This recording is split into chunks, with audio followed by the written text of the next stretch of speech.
નીચે આપેલ આલ્કેડાઇન્સ એટલે કે ડાય આલ્કીન માટે દહન ઉર્જાનો સાચો ક્રમ જણાવો। દહન ઉર્જા આપણે જાણવી હોય કોની ઓછી છે અને કોની વધારે છે તો પહેલાં આપણે જે ત્રણેય સ્ટ્રક્ચર આપેલા છે એની સ્થાયીતાનો ક્રમ નક્કી કરવો પડે। એટલે કે દહન ઉર્જા ઇઝ ઇન્વર્સલી પ્રોપોર્શનલ ટુ સ્થાયીતા।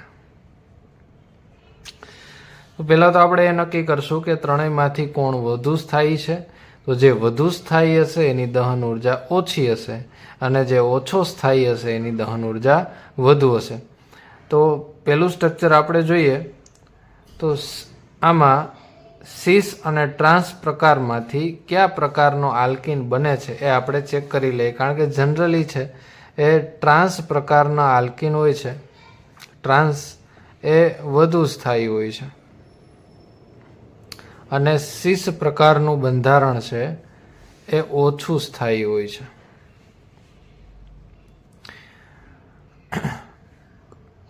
આ ડબલ બોન્ડ છે એમાં એક હાઇડ્રોજન આપણે ઉમેરીએ તો આપણને ખબર પડે, એટલે કે હાઇડ્રોજન ઓલરેડી ત્યાં અવેલેબલ છે જ પરંતુ આપણે દર્શાવીએ છીએ।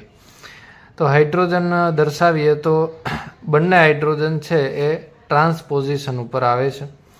આ બીજા નંબરના જે આલ્કીનના કાર્બન છે તેના હાઇડ્રોજન આપણે દર્શાવીએ તો એ પણ ટ્રાન્સ પોઝિશન પર આવે છે। મતલબ કે આ બંધારણ ટ્રાન્સ છે અને ઉપરનું જે આલ્કીન છે એ પણ ટ્રાન્સ છે, એટલે આખું બંધારણ ટ્રાન્સ છે। બીજું સ્ટ્રક્ચર જોઈએ તો એક હાઇડ્રોજન અહીંયા આવશે, એક હાઇડ્રોજન અહીંયા આવશે। તો બંને હાઇડ્રોજન છે એ સીસ પોઝિશન ઉપર છે। જ્યારે એના પછીનો આલ્કીન આપણે જોવા જઈએ તો આ ડબલ બોન્ડમાં આ બાજુ હાઇડ્રોજન આવશે, એક હાઇડ્રોજન આ તરફ આવશે।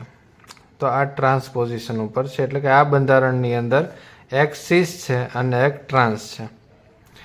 ત્યાર પછી આમાં જોવા જઈએ તો આ ડબલ બોન્ડ છે એમાં આ રીતે બંને બાજુ હાઇડ્રોજન આવશે અને એના પછીનો ડબલ બોન્ડ છે એમાં બંને બાજુ આ રીતે હાઇડ્રોજન આવશે। તો આ બંને હાઇડ્રોજન છે એક જ તરફ હોવાથી સીસ છે અને આ પણ એક જ તરફ હોવાથી સીસ છે। તો આપણે જોયું તેમ ટ્રાન્સ છે એ વધુ સ્થાયી હોય છે, તો આમાં બંને ટ્રાન્સ છે। તો પહેલું બંધારણ છે એ વધુ સ્થાયી છે, તો વધુ સ્થાયી હોય એની દહન ઉર્જા ઓછી હોય છે। તો પહેલા નંબરનું સ્ટ્રક્ચર છે એની દહન ઉર્જા સૌથી ઓછી હશે।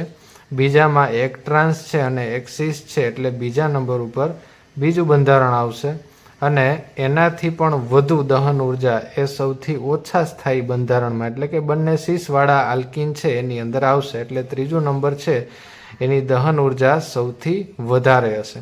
તો આ આપણને મળે છે દહન ઉર્જાનો ક્રમ।